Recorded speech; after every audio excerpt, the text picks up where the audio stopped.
A CIGA plantexa sacudir a vía penal unha vez que a Inspección de Traballo lle estén dado a razón en dúas denuncias interpostas. A primeira contra a Consellería de Medio Rural en referencia aos plans de acción de riscos laborais. A Inspección de Traballo danos a razón, fai un requerimento a Xunta de Galicia o 20 de abril deste ano xa, do ano 2017, exixíndolle unha reparación inmediata de certas circunstancias que son importantes, como equipo de organización autónoma, como formación para a conducción de vehículos todoterreo, e todo derivado dun traballo de alto risco como o traballo de incendios forestais. E a Xunta de Galicia fai caso omiso.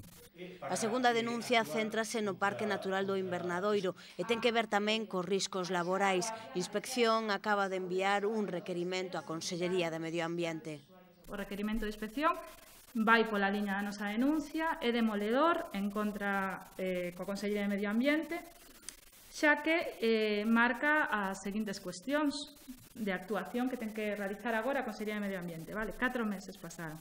Establecer protocolos de actuación para situacións de emerxencia no parque, identificar as persoas responsables de emerxencias e evacuación, formar e informar en primeiros auxilios aos traballadores, e loita contra a lume, evacuación tamén, formar e sinalizar as vías e saídas de evacuación, tanto para os traballadores como para os usuarios, dotar de botiquíns nos vehículos e a todos os edificios, sexa cal sexa o seu uso.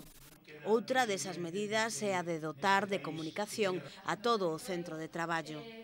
5.700 hectáreas o centro de traballo de todo o parque, porque as labores e as visitas non están dentro dun edificio concreto, están en todo o parque.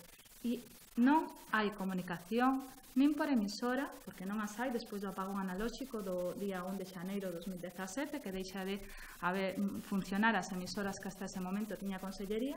Non hai comunicación nin con emisoras, nin con telefonía móvil.